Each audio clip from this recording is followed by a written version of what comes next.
कश्मीर में target killing रुकने का नाम नहीं ले रही है और ऐसे में लोगों में बहुत ही ज्यादा गुस्सा है। जम्मू कश्मीर के लोग इकट्ठा हुए और इकट्ठा होकर पहुंच गए फारूक अब्दुल्ला के घर के बाहर, जहां पर उन्होंने प्रदर्शन किया है, नाराजगी जाहिर की, धरना दिया और अपनी आवाज बुलंद की है। क्या कुछ हुआ दिन भर जम्मू कश्मीर में टारगेट किलिंग के मुद्दे पर दिखाते हैं आपको इस रिपोर्ट के जरिए।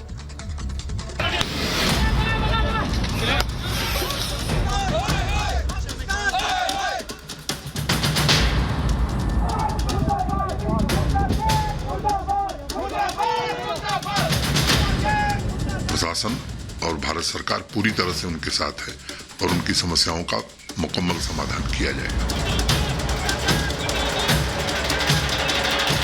प्रदर्शन की ये तस्वीरें नेशनल कॉन्फ्रेंस के अध्यक्ष फारूक अब्दुल्ला के घर के बाहर की है। ये गुस्सा है कश्मीरी पंडितों का, सवाल है सुरक्षा का।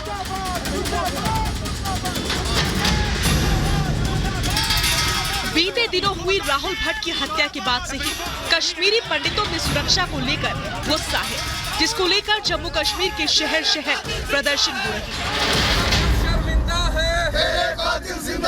कश्मीरी पंडित राहुल भट्ट की हत्या के बाद लगातार विरोध प्रदर्शन जारी हैं और ये विरोध प्रदर्शन रुकने का नाम नहीं ले रहे। आज नेशनल कॉन्फ्रेंस के प्रमुख फारूक अब्दुल्ला के घर के बाहर कश्मीरी पंडित समुदाय ने विरोध प्रदर्शन किया। ये विरोध प्रदर्शन राजनीतिक दलों के उन बयानों को लेकर है जो कहीं ना कहीं आतंकवाद को बढ़ावा देते हैं। वहीं दूसरी तरफ भाजपा के नेताओं का एक प्रतिनिधिमंडल और उसके साथ साथ गुपकार अलायंस का प्रतिनिधिमंडल भी जम्मू कश्मीर के उपराज्यपाल मनोज सिन्हा से उनके निवास राजभवन श्रीनगर में मिला, जहां पर जम्मू कश्मीर की स्थिति को लेकर चर्चा की गई। जम्मू कश्मीर के उपराज्यपाल मनोज सिन्हा ने यह कहा है कि जल्द ही जो है सुरक्षा मुहैया करवाई जाएगी और सभी कदम उठाए जाएंगे।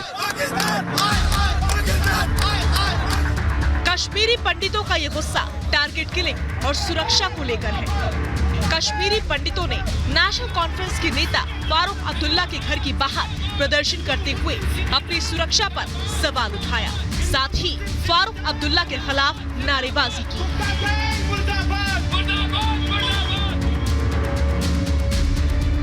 बीते दिनों कश्मीरी पंडित राहुल भट्ट की हत्या के बाद से ये मुद्दा जोरों पर है। सभी राजनीतिक दल इस मुद्दे को अपने साथ रखकर फायदा उठाना चाहते हैं, तो वहीं सरकार कश्मीरी सुरक्षा को बढ़ाने का वादा कर रही है। श्रीनगर में बीजेपी के प्रतिनिधि मंडल ने उपराज्यपाल मनोज सिन्हा से मुलाकात कर कश्मीरी पंडितों की सुरक्षा बढ़ाए जाने की मांग की। उपराज्यपाल मनोज सिन्हा ने कहा कि राहुल भट्ट की हत्या के मामले में एसआईटी गठन कर जांच की जाएगी। जम्मू कश्मीर के माननीय उपराज्यपाल महोदय जी से मुलाकात की है। बड़ी विस्तृत चर्चा माननीय उपराज्यपाल महोदय जी से हमने की है।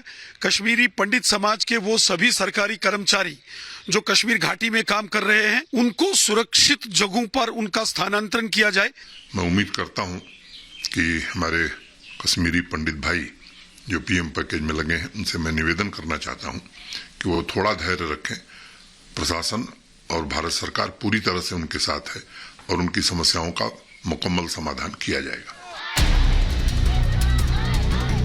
कश्मीरी पंडितों का ये मामला बीते दिनों हुई राहुल भट्ट की हत्या की वजह से उठ रहा है।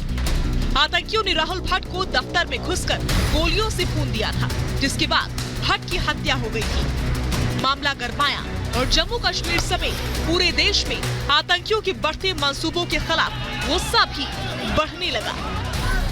हालांकि अब इंतजार इस बात का है कि आखिर कब जम्मू कश्मीर में कश्मीरी पंडित खुद को सुरक्षित महसूस कर पाएंगे।